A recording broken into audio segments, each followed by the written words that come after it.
Ja Morant, may trash talk kay LeBron James na hindi malilimutan sa susunod na season. Warriors gumawa ng hakbang bago haharapin ang Kings. Chris Paul, magsisimula pa lang ang tunay na trabaho. Ngunit bago ang lahat, kung gusto nyo ng matibay na basketball shoes, New Curry 11, mabibili lamang sa halagang $2,999. Click lamang ang link sa comment section or bisitahin lamang ang teffen.com for more high-quality shoes. Ang NBA World ay nagulat nang makuhanan ng audio ang pangtutukso ni Ja Morant na naka-sidelined dahil sa shoulder injury kay LeBron James matapos ang isang missed shot sa isang laro laban sa Los Angeles Lakers. Ang insidente ay naganap nang sinubukan ni LeBron ang isang three-pointer. Bilang tugon, sumigaw si Morant ng "Hell no" mula sa bench ng Grizzlies. Ipinapakita ang kanyang competitive spirit at kasiglahan kahit na hindi nakakapaglaro dahil sa injury.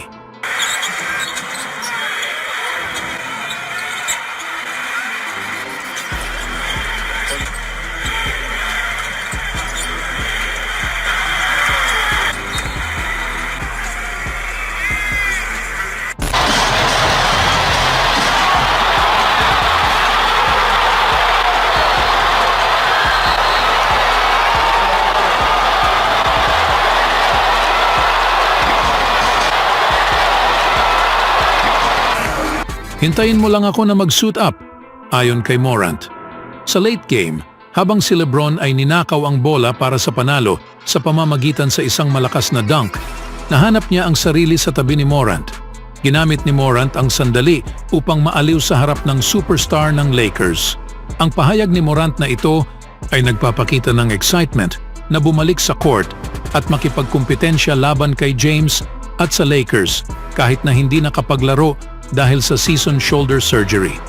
Ang injury ni Morant ay naganap sa isang tila walang kahalagahang sandali habang nagtitraining. Ipinakita ni Morant ang mga detalye sa injury. Sa kabila sa kanyang injury, nananatiling buo ang competitive spirit ni Ja. Ito ay kanyang ipinakita sa pamamagitan sa kanyang masayahing pang-uusap kay LeBron James. Ang interaksyon sa pagitan sa dalawang players ay nagpapakita ng mutual respect at paghanga na kung saan pinuri ni LeBron ang talento at potensyal ni Morant sa loob ng court.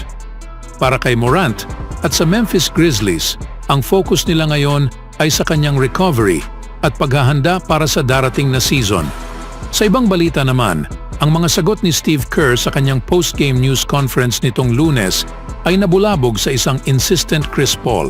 Sinabihan na kailangan siya, ang longtime coach ng Warriors, ay huminto sa gitna sa kanyang sagot, lumabas sa podium at lumabas sa silid. Sa kanyang pagbabalik ilang minuto ang lumipas, tinapos ni Kerr ang kanyang sagot na humantong sa isa pang tanong na medyo pabiro. Talaga bang hinahamon ka ni Chris ng ganon palagi? Tanong ni Marcus Thompson ng The Athletic. Oo, sagot ni Kerr. Lahat sila. Ito ang NBA coaching ngayong 2024. Ginagawa mo lang ang sinasabi nila. May malaking katotohanan sa sagot ni Kerr. Ang NBA, sa maraming paraan, ay liga ng mga manlalaro, lalo na ang mga veterano. At si Paul, sa edad na 38 years old, ang ikatlong pinakamatandang player sa isang roster ng NBA, ay isang veteranong-veterano. Kailangan ni Paul na maging ganoon at higit pa sa mga susunod na araw para makalusot ang Warriors at lampasan ang kanilang unang laro sa NBA Western Conference Play-In Tournament laban sa Kings sa Miyerkules ng araw sa Golden One Center sa Sacramento. Ang mga kondisyon ay magagamit para sa magiging sandali ni Paul. Ang kanyang pagdating noong nakaraang summer ay tinanggap ng malumanay na palakpak. May mga tanong tungkol sa kanyang papel, sa kanyang matigas na personalidad, sa kanyang estilo ng laro, sa kanyang kakayahan na makipagsapalaran, at syempre, sa kanyang edad. Sa loob ng huling 6 na buwan, napanatili niya ang lahat ng ito ng maayos over sa kanyang mga teammates at sa mga coach at halos lahat sa Dub Nation. Ngunit ang tunay niyang trabaho ay nagsisimula pa lamang. Kung si Paul ay napaka-epektibo sa mga susunod na araw at linggo, haani ito ng unanimous approval, marahil pati na ang lokal na paghanga. Ang postseason at ang mas maaliwalas ay ang madalas na mas masakit.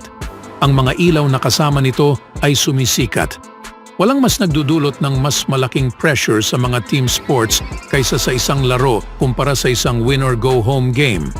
Ang maipanalo ang laro sa Kings ay ang magdadala sa Warriors sa pangalawang laro sa play-in game sa Sabado laban sa kung sino ang matatalo sa Los Angeles Lakers at New Orleans Pelicans game na mangyayari sa Miyerkules sa New Orleans.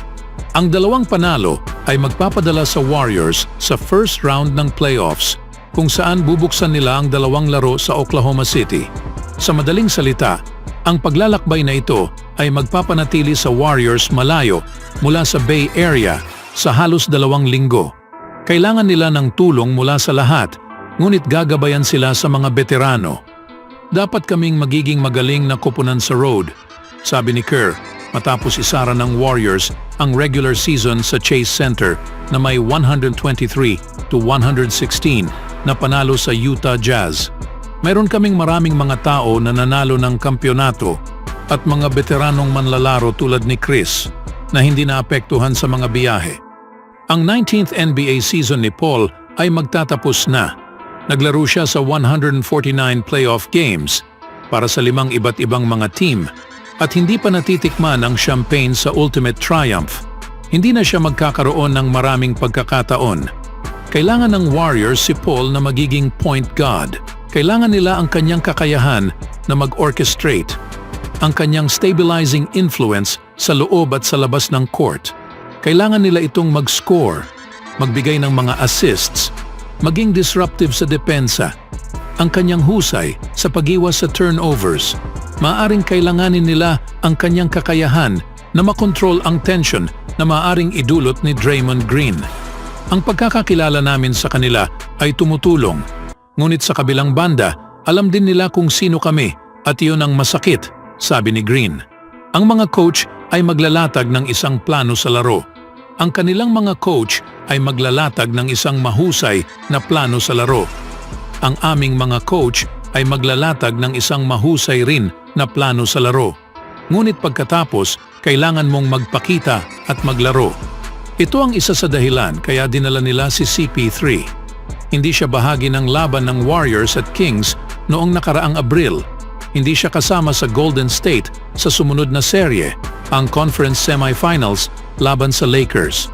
Ang kasanayan at karanasan sa malalaking laro ni Paul ay naglalagay sa kanya sa posisyon na maging isang malaking pagbabago sa bawat laro na lalaruin ng Warriors. Kung ito ay isang laro lamang sa postseason para sa Warriors, parehong hindi sasaya si Paul at ang Warriors. Gusto nilang pareho ang higit pa, marami pa. Gusto nilang maglaro hanggang sa kahuli-hulihan ng Mayo. Ang isang maikling postseason ay nangangahulugang sa isang taon na eksperimento ni CP3 na magtatapos na walang natupad na mga inaasahan ng lahat. Anong masasabi niyo mga kaibigan? May tsansa pa kaya si Paul sa championship?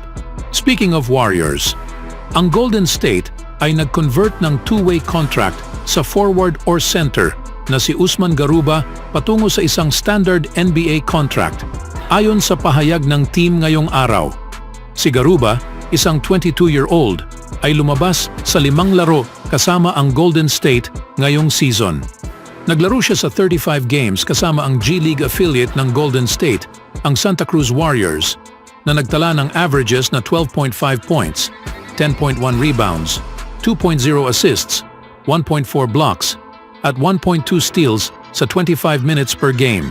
Orihinal na napili ng Houston Rockets sa pang-23 pick sa unang round noong 2021 NBA Draft. Bago pumasok sa NBA, ang Madrid, Spain native ay naglaro ng 3 season sa Real Madrid noong 2018 to 21 sa pinakamataas na liga ng Espanya, ang Liga ACB. Nakipagkumpetensya si Garuba sa international level para sa kanyang bansa sa parehong 2020 Olympic Games at 2023 FIBA World Cup. Ano sa tingin niyo mga kaibigan? Makakalusot kaya ang Warriors sa Kings? always do it on my own, so I gotta get through it. And the only thing I know is to love what I'm doing. Never give up, never slow, till I finally prove it. Never listen to the no's, I just wanna keep moving. Keep my head up when I act, head up, that's a fact. Never looking back, I'ma keep myself on track.